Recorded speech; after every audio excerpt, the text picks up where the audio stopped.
the Westerns that I was watching, I was a little kid. They were on TV. I didn't know there were reruns. Of course, Bonanza wasn't a rerun. You know, Gunsmoke wasn't a rerun, but Rifleman was. I'm watching them, but by that time, a lot of the endorsement items are gone. Yeah. You know, I can't go to the store and get a Tales of Wells Fargo or cap the gun Mare's set. Leg, Wanted, Dead or Alive. They had too. I'd have been king of the neighborhood with a Mare's Leg. I loved that. You know, where the guns are half the star. You know, you know. Then you get grown up. Well, supposedly. Don't do that. Don't get too grown up. So you get to the point to where, you know, you grow to a certain place and, you know, and your toys are pushed aside and you're doing other things.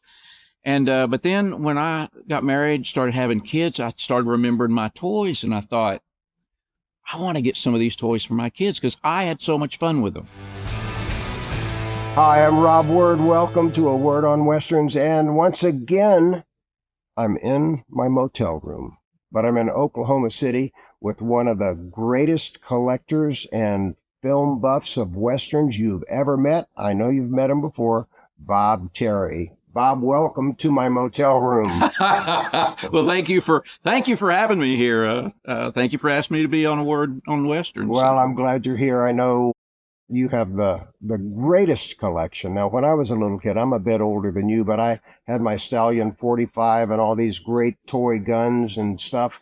Most of them were plastic, but the Stallions were metal. And mine broke one time. We sent it back to Texas. I think it was Jacksonville, Texas. Yes. They sent me a brand new gun. Oh, they didn't rebuild it Oh, because they had a little card in there that would say, you know, for so much money, you send it postage and everything, and we'll repair your gun and send it back to you. They sent you a brand new gun. well, it seemed like it was brand new, so maybe they just did an excellent job of repairing. I still have the box that it came in, too. Oh, that's with incredible. The lead slugs and stuff. We used to put a circle caps in it, you know, and only fire 6 times. Yeah. The Stallions were made to be authentic. Of course, it was a double action instead of a single 6. Yeah, so, yeah. But yeah, there's quite the history there. A lot of fun, though.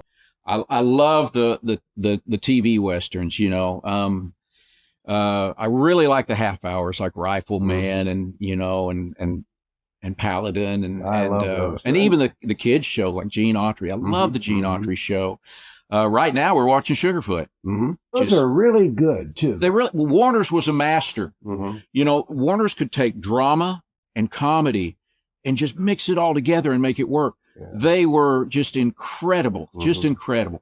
Warner's was on ABC every night of the week, 77 Sunset Strip, Bourbon Street Beat, Hawaii and I, but then the Westerns, which was on Sunday night, of course, Maverick, followed by Lawman. What a great lineup that is. And then for a while, not a Warner show, but the Rebel followed it at 9 o'clock on Sunday night. Johnny Yuma. Oh, those are good. Nick Adams was excellent as that, and you know, and then Wanted, Dead or Alive. Oh my gosh, with you know with the Rifleman, the rifle being the big star, and then they brought in Steve McQueen, but he started the first episode was in Trackdown with Robert Cole. Yeah, with his hat was wrong. Oh yeah, his whole outfit was wrong. But the big thing is I think that's the only time that he ever called that gun a Mare's Leg. In that pilot. In the pilot that's on Trackdown. I don't think he ever called it that again because he said it kicked from both ends. Because Culp was asking him about it and said, you know, that's not like a hog leg. He said, no, I call it a Mare's Leg. Well, that's how they launched those shows with gimmick guns. Remember Johnny Ringo, a six-shooter with a shotgun. So you'd see the bad guy counting 6 shots, and then the bad guy would stand up and he'd blow him to hell with a shotgun. Yes. But after that Trackdown episode aired, they went to the producer and said, you know, you need to license that, or you know, you're in big trouble. What they were doing at 4 Stars, so many of them were backdoor pilots anyway. There's a lot of them that never got made, but at the Dick Powell Zane Great Theater, he was a smart guy. Wasn't Rifleman part of Dick Powell? Yes, it was. That where that started? It was. What was interesting is Dick Powell, of course, the major crooner in the 30s, and then changed his image with the mystery films in the 40s. But on television, he had 4 Star Playhouse, which was an anthology show. And now anthology shows don't really work today, but back then, he would host one. The other 3 stars, David Niven would host one, Charles Boyer would host one, Ida Lupino would host one. When the Westerns hit, Dick Powell took just that same format, the same crews, the same people, and turned it into Dick Powell's Zane Great Theater. It's the same thing, except the stories were all Westerns, and boy, was that great. And the stars that he was able to pull into that. Barbara Stanwyck and Joan Crawford and, you know, just big, big stars. Yeah. Oh, yeah. And he did, one of the ones he did with Four Star Playhouse was, he stars as a man named Will Sonnet, which... Oh, became the Walter Brennan. Yeah, which became... and then wasn't a 4-star production, I don't think. The Guns of Will Sonnet. No, it wasn't. Also, like Dale Robertson, Tales of Wells Fargo. That started out on Slit's Playhouse. And it's called A Tale of Wells Fargo. Which was an MCA. It was a review before. And Dale had a big ownership position in that. Those are like great B Westerns, those half-hour Tales of Wells Fargo. Incredible. You got great guest stars in those, too. Chuck Connors. Oh, yeah. Sam Bass, I think, in that. Oh, and, you know, a series that we've found from research that I love. Some of the episodes are kind of, one of the few ones that we found is they're all based on a true story, but one's kind of creepy, and I haven't aired it, but it's called Frontier. Yeah, sure. Hosted by Walter Coy. Yeah. And the only one that was known to exist for the longest time was it was based on Tom Horn, and Chuck Connors starred in it. And it's called The Assassin. Was that a Levinson Link? Were they the writers on that? I don't remember. But it had about 39 episodes, and I was looking for more episodes of it, and I called my collector friends and everything.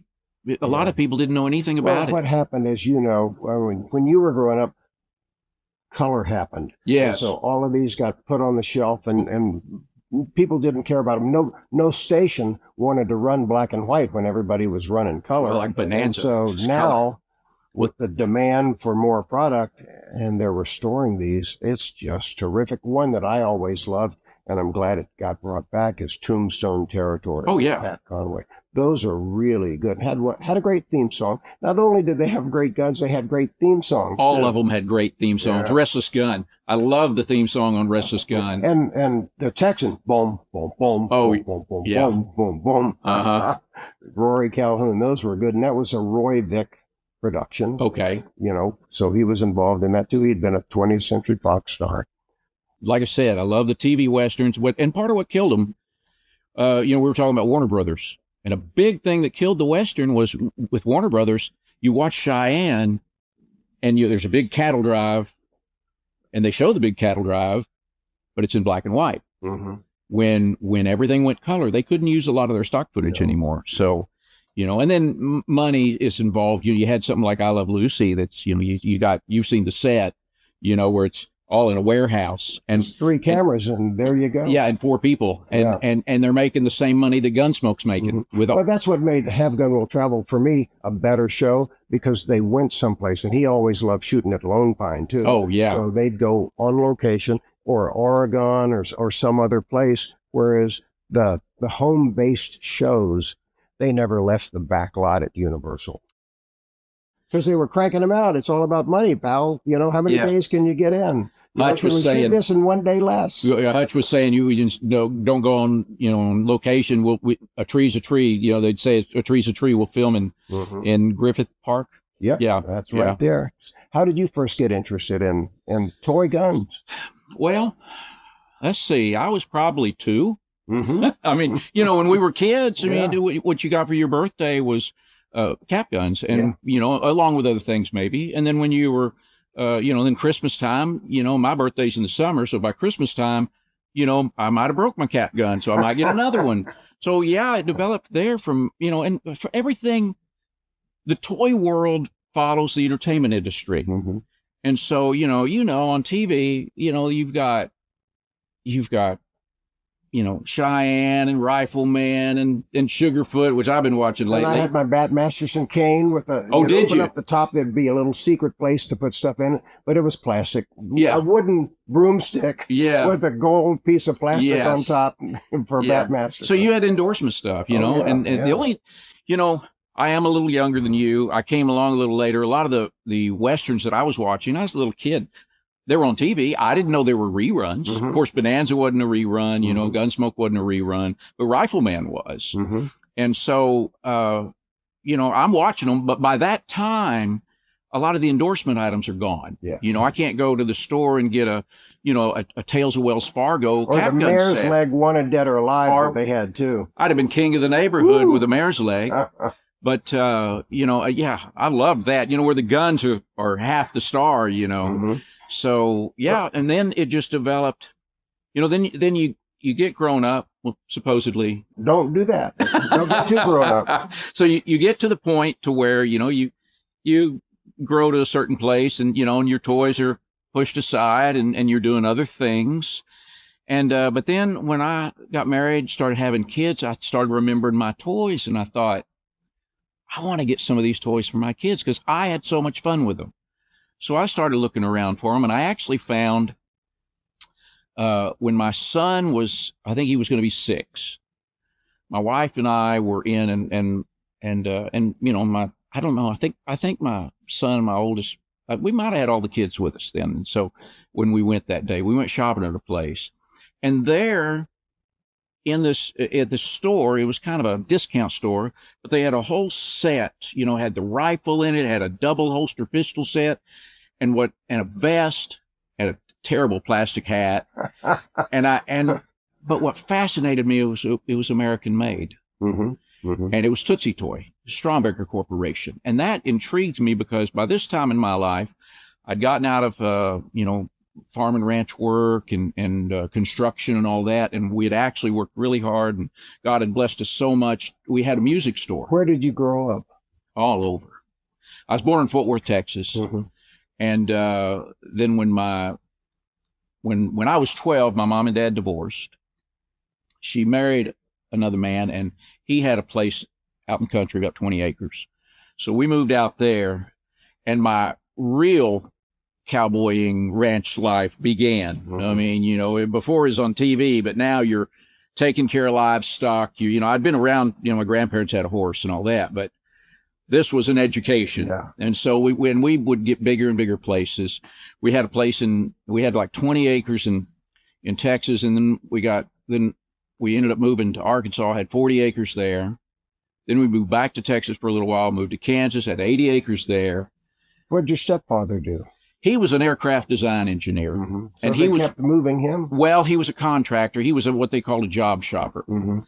And what would happen is if they had a job that was too big and that needed to be done quicker, you know, they'd have, like Boeing would have people on staff. But then they'd bring in these job shoppers to help. And they would get paid probably 3 times what somebody on staff was getting paid, but usually the job would only last around a year. So he would end up, you know, he would be at General Dynamics, then he might be at Boeing, then he might be at Falcon Jet, different things like that. And he made a lot of money. Did he and your mom embrace your toy fascination and what? No, that was during all that, there was no toys. In fact, he made me get rid of my toys.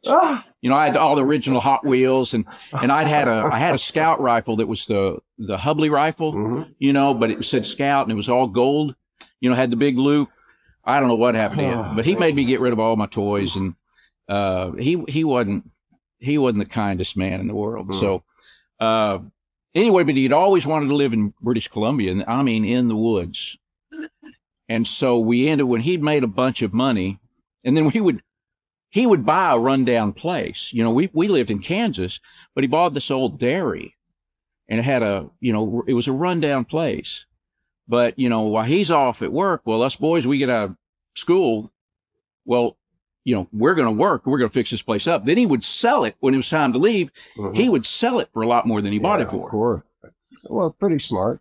It was, except I never got any of the money. So when did you jump into the toy collecting and rebuilding of the guns? Well, he had always wanted to live in British Columbia, so we moved. We got our immigration status, moved up to British Columbia.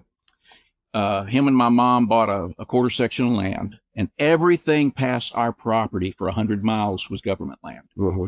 So that was quite the wilderness, middle of nowhere education. And I tell you, I couldn't wait to get back to Texas. I was up there for almost 4 years. The collecting fascination with the toys and then the manufacturing came when the internet really came around. Not actually right before the internet, really. It was mid-90s. My son was going to turn 6 years old, and we saw this set in this store, and it was all American made. We had a music store, and a lot of stuff in there was foreign made. So I was fascinated that here's this cap gun set that was still made in the United States. And so, being patriotic and nostalgic, I wanted to help preserve that. So my wife and I started a dealership with the Tootsie Toy Company. And then we had a booth in an antique mall and just different ways of marketing these toys. And there was one other company that was still making the United States and making die-cast metal toy guns. And so we started a dealership with them. Then a few years later, we ended up getting a computer, getting online, and selling stuff on eBay. And that was some good extra money because we have these American-made toys. We have dealerships with the company. Were these licensed from the older TV shows that we were talking about, or were they related to any movie star or TV star? Well, some of them had been used for that. One of the pistols that was in production had been used as an endorsement for Wagon Train, Texas Ranger. One had been that another company was producing. It just had kind of squiggly marks where the nameplates used to be. So they'd been used for, you can change the nameplates out before you run the mold. And a typical cap gun mold weighs around 1,000 pounds. And it's all steel and built to make millions of toys.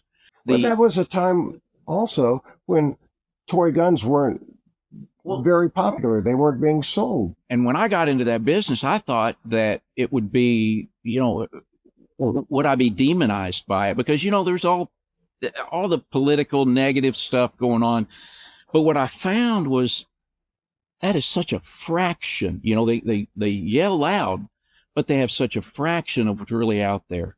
I've been in the toy cap gun, and we do deal with Western toys. We don't mess with Uzi looking things or anything like that.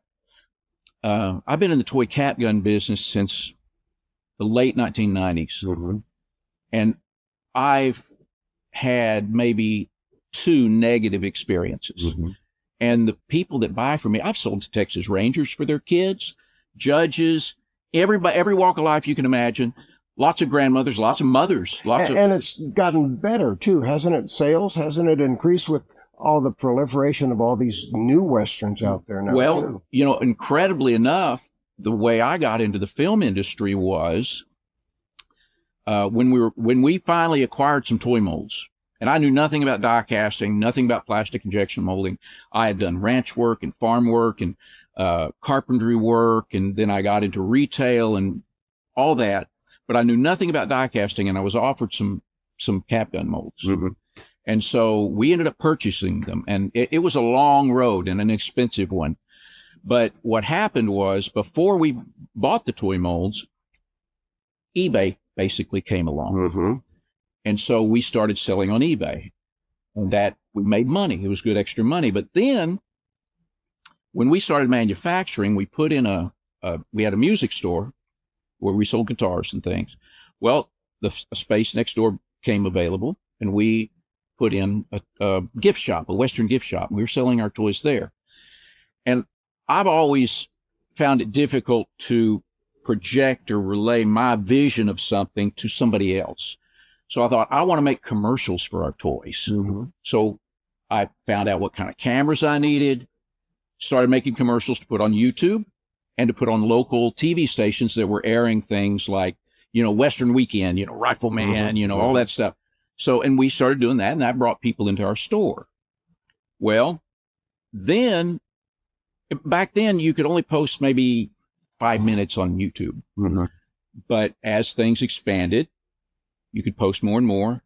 Then one day I made like a 15-minute fun little Western video, and YouTube lifted my restrictions, my time restrictions. And so I thought, well, I can do whatever I want now. I've seen that. What is it called? You're like the hero. Oh, Sundown. That's it. That came way later. But what I started doing to begin with was hosting public domain westerns, and like Roy Rogers and all. And then to begin with, use those to market the toys, which is what sold the toys to begin with. Sure.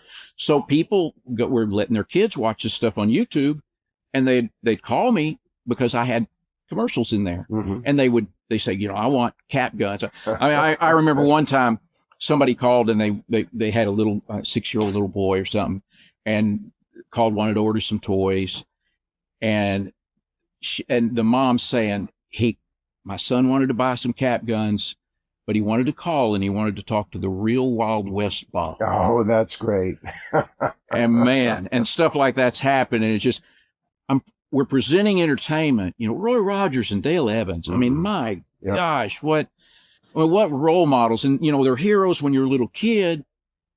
And you think you grow out of that, but then you learn who they are and who they were and what they did really, and they become heroes all over again. Generations, and it's wonderful that their responsibility, their social interaction with kids, their love of family is still out there for people to see. And I wish there were new families like that, pushing that same philosophy. You know, you certainly are, with the love of the West and what you do. How did you first decide to work with Red Steagall? Oh, wow. You know, I'm a firm believer that God will take you where you need to be. But, you know, if you turn your life over to God and you say, you know, God, guide my steps, you know, that your words are like a lamp unto my feet. Guide me where I need to be, because you know where I need to be much better than I do. Okay. I originally started hosting the Westerns to promote the toys. Well, the Westerns took on a life of their own. I mean, it became a business of its own. And then I'll try to make this as compressed as I can. It got me involved in a lot of different things. I had a TV network come to me and ask me to host Westerns on their network and to provide them with public domain footage, because a lot of YouTube channels that had Westerns would just upload whatever old Western. But I was very careful. I got to have the rights to do this. The quality is so important, and some of the stuff there on YouTube, you want to see it, but it's just unwatchable. Yes. You know, I was transferring stuff and it was fine, but some of my older stuff that I have online, YouTube's kind of changed its format, so it makes it stretched out or blurry. And so, I've debated. That's why you need to watch them on your phone instead of a big screen. And what's happening, and on our show too, 52% of the people now watch it on a big screen. That's right. And we shoot in, like we're shooting right now, in 4K for this interview on this little tiny Insta. Yeah, electronics are incredible. It's just amazing. Still, you're going to look really good. Well, so I hosted stuff for this TV network, and then we did our own interviews, and we did all kinds of things. And then Cheryl Rogers Barnett became a very dear friend of ours, her and her husband Larry, and we met them at a Red Steagall Cowboy gathering a very long time ago, and they're just the dearest people. And so, you know, we would visit now and then. When they'd come to town, we'd have dinner and all, and we had a few little business ventures together. But one thing was, she knew everybody. She babysit for Dickie Jones, for the kids, for Dickie Jones. She knew everybody. And so I said, you know, we've been doing interviews. Well, why don't we, you know, launch a show with Cheryl? And Cheryl's, oh, that would be my dream. I would love that. And so we started doing a bunch of interviews when she'd come to Texas, or we went to Kanab and did some, like days of just one after another. Sure. And she was coming to Texas one time, and she said, I'm going to set up an interview with Red. And I said, great. You know, and we knew Red, but, you know, from his cowboy gathering and just different things. And, you know, and he was a friend to just say, you know, hi to, and, you know, just, you know, kind of sociable. But we didn't have dinner with him or interact with him in that way. And so I helped Cheryl rebuild her documentaries about her parents that she would do live presentations with when she was someplace, because she wanted to make DVDs out of them. but she had stuff on there that was copywritten. Right. Yeah, that was stringently copywritten. Mm-hmm. You know, you couldn't even just use it and say it's fair use. It was, you know, Muppet stuff, things like that. Oh, yeah. So I said, well, yeah, I can fix these. We'll kind of change the narration a little bit, put some clips of your parents out of public domain movies, and we'll make them where you can legally market these and not have to worry about somebody saying, oh no, that's, you know, you're violating our copyright. So we went and did an interview with several people, and we went and did an interview with Red at his office. And then later on, Cheryl told me, Red is going to do a special on my dad and Trigger. And I had a lot of behind-the-scenes footage, a lot of footage that had been sent to me to help rebuild DVD or make these productions where we could put them on DVD. And so I said, okay. And she said, I want you to help Red any way he needs. I said, okay. I'm thinking, well, we need to get him, you know, behind-the-scenes footage, whatever he wants. And so he said, so we were at one of the functions and we're visiting with him. And he said, hey, I want to talk to y'all about, you know, my TV show. I said, I know Cheryl told me, yeah, anything you need, Red, anything you need. Because the world loves Red Steagall, and rightfully so. He is the Bard of Texas. He is. He is a wonderful ambassador for ranchers, for farmers, and how we need to appreciate them, and for the American West and all the history thereof. And so you just can't not love Red Steagall. Larry Gatlin said, if you don't like Red Steagall, I don't like you. So, and he calls and he says, could you meet me up at my office? I said, sure, we're having lunch. And, but when we're done, as soon as we're done, we'll come up there and see you. He said, great. So we drove up to his office, which was just a few minutes away from where we were. And we came in, he called us into his office away from the lobby area there. And he says, I need a new director and a new editor for my TV show. Oh, okay. Maybe I could find one for you. Yeah. So I said, oh, okay, this is not what I expected. Not at all. And so we had a lot of things going and a lot of projects we were fixing to start and all this. And Red said, I need an editor and director for my show. And I said, Red, do you have, you know, I didn't have RFD anymore. We'd canceled our dish several years before, and we'd seen his show, but it had been a long time. And I said, do you have some DVDs, something I could watch your show? And he said, is this something you'd be interested in? I said, well, let me watch your show. And I said, we've got to discuss it. And he said, and I said, you know, I really have to pray about it. We got to pray about this because we've got a lot of things going, a lot on our plate. And he said, okay. He said, well, here's some DVDs, watch the show and let me know. And we asked Red, you know, where, you know, how did, you know, why did you call me? You know, why'd you call us? And he says, well, when you were here with Cheryl filming, you know, I was impressed with what I saw you doing. He said, so, you know, he didn't even know that we filmed. You know, we'd played, our biggest connection with Red was during the Cowboy Gathering. We played at the church service, usually Marty Robbins Masters call every year. And we'd play that during the Cowboy Gathering. And so, and then several other songs too. But, that was our biggest connection with him. He had no idea that we filmed or not, you know, not much of anything else about it. How many shows have you done with Red? Oh, gosh. We just started on our 5th year. We do 26 new episodes a year. And then I actually rebuilt some shows from the year before. So it's, you know, it's well over 100. So the pattern then is, because it's on weekly, you do a new episode, then a repeat, a new episode and a repeat. Yeah, he does 26 episodes a year. So we'll do a you know, he'll air a brand new show. Then last year's show. Is it like the best of, or how do you? No, we're not into that sort of thing. What it is that like last year's, you know, episode one of the odd episodes 1, 3, 5, 7, those are new episodes for the year. Okay, the even episodes are the reruns. So episode 1 is 2024 is brand new, you know, in January. Episode 2 is episode 1 of 2023. So they just, we just put we bumped last year's episodes up, and with the rerun number 52. Without recutting them or doing anything. Well, no, I usually have to work on, because, we might have new sponsors. And so, which every year we really do. We'll have different sponsors. And so we have to put in a new billboard. We have to put in the new sponsors, and everything. Time has to match up, because with television, unlike the internet, you've got. What is your running time? 22?